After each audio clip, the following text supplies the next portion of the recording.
4 மாசத்துக்கு முன்னாடி ஒரு ஃபர்ஸ்ட் இம்ப்ரெஷன் வீடியோ ஒன்று போட்டிருப்போம். எதுக்குன்னு பார்த்தீங்கன்னா இந்த நத்திங் நெக் பேண்டுக்கு. நம்மளோட ஃபர்ஸ்ட் அன்பாக்சிங் இந்த நத்திங் நெக் பேண்ட்.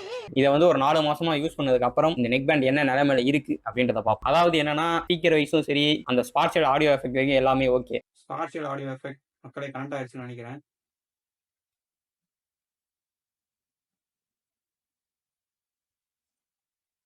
இல்ல நல்லா இருக்கு உண்மை.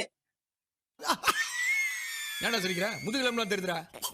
ஆனா நீ ப்ராடக்ட் குவாலிட்டி நான் அப்ப நினைச்சதை விட அது இப்ப ப்ராடக்ட் குவாலிட்டி அதே மாதிரி இருக்கான்னு கேட்டீங்கன்னா அங்கதான் ஒரு மிகப்பெரிய டவுட். எதுக்கு சிஎம்எஃப்னு ஒரு பேர் வச்சிருக்கு? நத்திங் நெக் பேண்ட் சொல்லலாம்.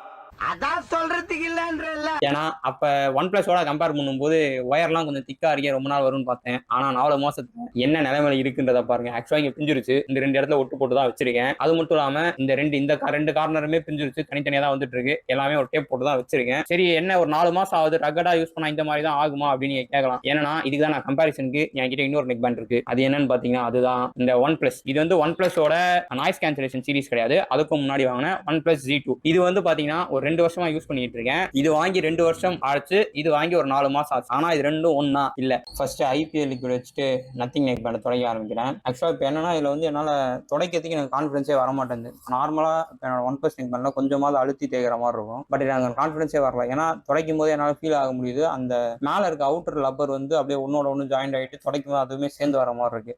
ஏன் கான்ஃபிடன்ஸ் வரேன்னா ஏன்னா அது ஆல்ரெடி ஃப்ரண்ட்லயும் சரி, கீழே டிரைவர் சைடும் சரி, 2 சைட்லயுமே பிஞ்சு போச்சு. பட் இருந்தாலும் இவ்வளவு அழுக்கா போட்டு சுத்த முடியாதுல. வாங்கின கலர் வேற ஒயிட்டு, அதுக்காக துடைக்கலாம் துடைச்சா இந்த நிலைமையில இருக்கு. இது வாங்கி ஒரு மார்ச் மந்தோ ஏப்ரல் மந்தோ தான் ஃபர்ஸ்ட் இம்ப்ரெஷன் நான் போட்டேன்னு நினைக்கிறேன். பட் இது 4 மந்த்ஸ் இந்த நிலைமையில இருக்கு. ஆனா 2 வருஷம் ஆன ஒன் பிளஸ் நான் வந்து 2 வருஷமா யூஸ் பண்றேன். ஆக்சுவலா நான் வந்து கொஞ்சம் ஹார்ட் யூசர் தான். ஏன்னா நான் பைக் ஓட்டினாலும் சரி, எங்க இருந்தாலும் சரி, இந்த நெக் பேண்ட் வந்து என் கழுத்துல தான் இருக்கும். ஒன் பிளஸ்ல பாருங்க, ஒன் பிளஸ் வந்து என்னால கான்ஃபிடன்ஸா அதை துடைக்க முடியுது. ஆனா என்னதான் இருந்தாலும் ஒன் பிளஸ் இந்த மேல இருக்க அந்த ரெட் ஒயர் வந்து கொஞ்சம் திக்கா தான் இருந்தது. நான் துடைச்சு அதை தின்னாற அளவுக்கு துடைச்சிருக்கேன். ஆனா இப்ப இல்ல எவ்வளவு கான்ஃபிடண்டா நான் துடைச்சாலும் இப்ப கலர் வேரியேஷன் பாருங்க. பக்கத்துல இருக்க ஒயருக்கும் இந்த ஒயருக்கும் இது மறுபடியும் பழைய ரெட்டே வந்துருச்சு. ஆனா இது இன்னும் அது அழுக்கா தான் இருக்கு. பட் இதே என்னால் தொடச்சு அந்த இதுக்கு கொண்டு வந்துட முடியும். பட் இது வந்து என்னால் நத்திங் நெக் பேண்ட்லாம் பண்ண முடியல.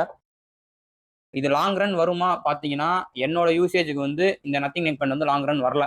ஆனா ஒன் பிளஸ் வந்து லாங் ரன் வருது. ஸோ இது ரெண்டும் கம்பேரிசன் வந்து எனக்கு பாத்தீங்கன்னா ஒன் பிளஸ் தான் கொஞ்சம் பெஸ்டா இருக்கிற மாதிரி தெரியுது. நீங்க யாராவது நத்திங் நெக் பேண்ட் யூஸ் பண்ணிட்டு உங்களுக்கு வந்து 4 மந்த்ஸ்ல இந்த பிரச்சனை வந்துருக்கு, 4 மந்த்ஸ்ல பிஞ்சிருச்சு ப்ரோ அப்படின்ற ப்ராப்ளம் வேணா ஃபேஸ் பண்ணீங்கன்னா கமெண்ட் பண்ணுங்க. Stay tune with ஏப்போ.